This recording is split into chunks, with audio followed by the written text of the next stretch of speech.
परब्रह्म भगवान श्री राघवेंद्र सरकार के चरणों में बारंबार वंदन। भूतनाथ भगवान विश्वनाथ मान्यपूर्णा एवं अनंत बलवंत श्री हनुमंत लाल जी महाराज के चरणों में बारंबार वंदन। कलि पावना अवतार प्रातः स्मरणीय परम पूज्यपाद गोस्वामी श्री तुलसीदास जी महाराज के चरणों में बारंबार वंदन।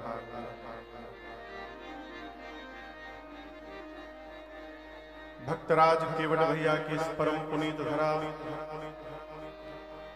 श्रृंगवेरपुर धाम में स्थित ये ग्राम परानुपुर, जिसके इस परम पुनीत धरा पर बैठकर हम और आप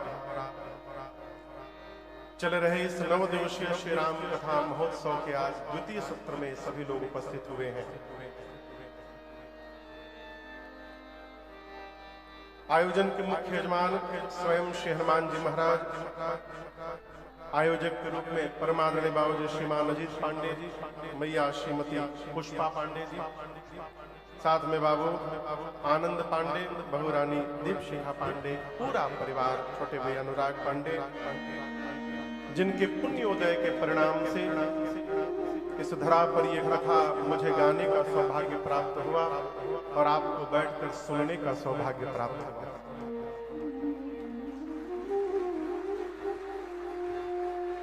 आज द्वितीय सत्र में हमारे आपके मध्य श्री धाम अयोध्या से श्री दशरथ महल से पूज्य महाराज श्री यहाँ पर कल भी उपस्थित हुए, आज कृपा करके यहाँ पर उपस्थित हुए हैं।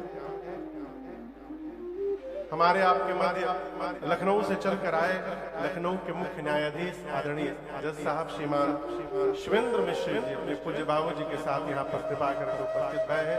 बहुत बहुत स्वागत, अभिनंदन आपका। बिहार बक्सर से चलकर आए भोजपुरी जगत में जिनको भीष्म पितामह कहा जाता है, बड़े भैया श्रीमान भरत शर्मा व्यास जी सपरिवार यहाँ पर कथा श्रवण करने के उपस्थित हुए हैं। अभी इस कथा के पहले हम लोग 4 दिन के लिए ऑस्ट्रेलिया गए थे, मेलबोर्न में राम कथा थी।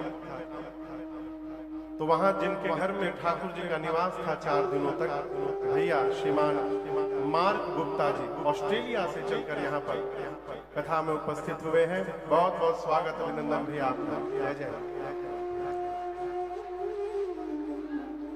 2 साल पहले हम लोग सिवान बिहार में राम कथा गाए और आपको सुनकर आश्चर्य होगा, उस कथा के आयोजक सिवान के जितने प्रतिष्ठित डॉक्टर लोग हैं उन सभी लोगों ने मिलकर उस कथा की रचना की और बहुत बृहद आयोजन कराया।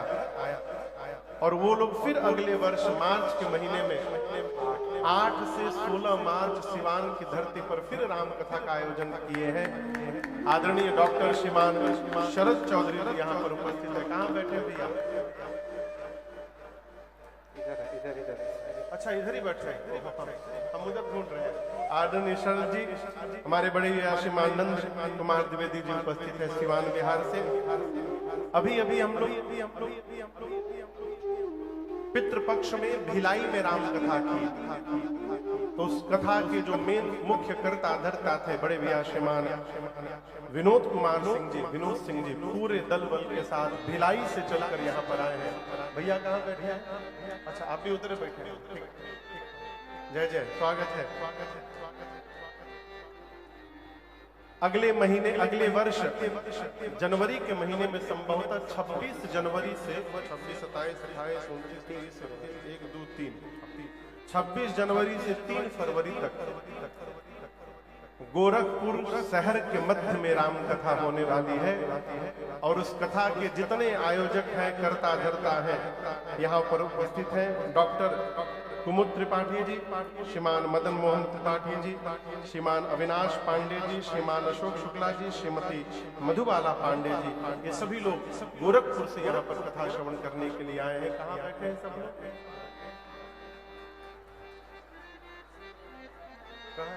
अच्छा, आप लोग उधर हैं। अच्छा, ठीक है, स्वागतम। छत्तीसगढ़ से चलकर आए बालोद से श्रीमान डोमान साहू जी, हमारे एक भैया हैं बंबई से श्रीमान अजय गुप्ता जी। कहाँ बैठे हैं बाबू? बंबई से चलकर आए हैं। ये केवल एक दिन के लिए आते हैं, हर महीना में एक बार आते हैं, बैटरी चार्ज करके चले जाते हैं। अभी अचानक मैंने देखा कि उपस्थित हुए हैं, बंबई से चलकर आए भैया अजय गुप्ता जी, और जो मंच पर उद्घोषणा कर रहे हैं बड़े भैया श्रीमान जगदीश देशमुख जी। आपको बताऊं ये भी छत्तीसगढ़ से आए हुए हैं केवल मंच संचालन करने के लिए। एक बार कर्तव्य ध्वनि से इनका अभिवादन करिए। इनके अलावा आस-पास सुदूर से जितने लोग आप आए हैं, जो आ रहे हैं, जो पंडाल में भीतर बैठे हैं, जो पंडाल में घुस नहीं पाए, अथवा जो रास्ते में अटके हुए हैं, आप सभी लोगों को मेरा सादर जय सिया राम। आनंद बाबू कहाँ बैठे हैं? बाबू कल ये किनारे वाला पर्दा खुलवाइए, दोनों तरफ का पर्दा खुलवाइए। आज ना खुल पाई, सील है ना वो लाल उजर, कल खुलवाई और बैरिकेडिंग करके बाहर मैटिंग करवाई बिछवाने के लिए। कहाँ लोग बैठेंगे? अभी तो 7 दिन बाकी है कथा के। लेकिन मैं पुनः आपसे एक बार कहूं, इस प्रतापगढ़ है ना, हाँ, प्रतापगढ़ जिला और श्रृंगवेरपुर धाम, मूल रूप से कहें उत्तर प्रदेश, जितनी श्रद्धा के साथ आप लोग यहाँ बैठे हैं, आपकी श्रद्धा को मेरा बारंबार प्रणाम और वंदन है।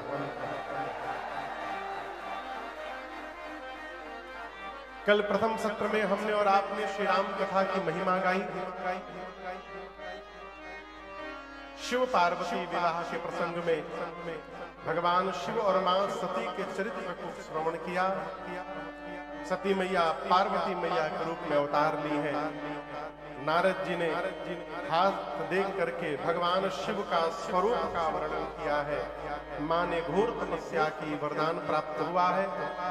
इधर ताड़कासुर का जन्म हुआ, वरदान प्राप्त किया ब्रह्मा जी से।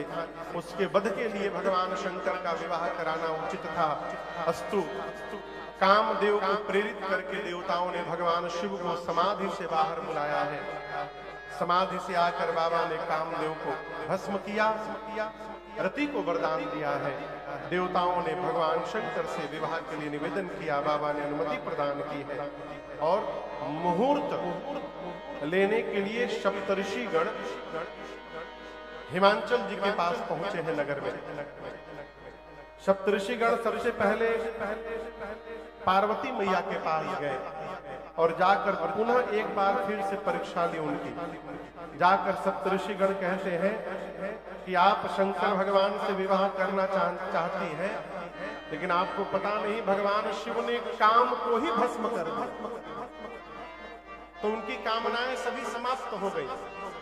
मां बहुत जोर से हंसकर मुस्कुराकर मां ने कहा सप्तऋषियों से, क्या आपको लग रहा है कि भगवान शंकर अब तक काम से युक्त थे? तुम्हारे जान काम अब जा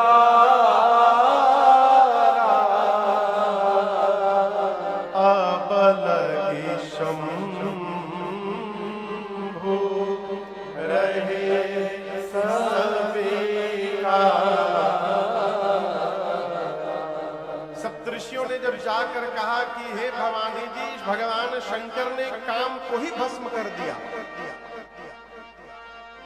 मां ने कहा आपको लग रहा है कि क्या भगवान शंकर अब भस्म की हैं? अब तक काम से युक्त थे। हमारी दृष्टि से देखिए, हमरे जान सदा शिव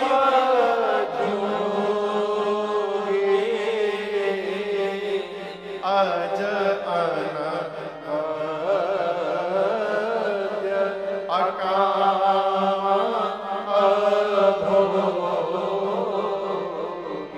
मां की निष्ठा सुनकर मुनियों ने जय जयकार की। हिमाचल जी के यहाँ से मुहूर्त लेकर गए, ब्रह्मा जी को दिया है। ब्रह्मा जी ने कल आपने श्रवण किया, सभी देवताओं को बुलाया और विवाह का दिन आ गया। वो स्वामी जी कहते हैं विवाह के दिन लगे सवारन सकल सुर वाहन विविध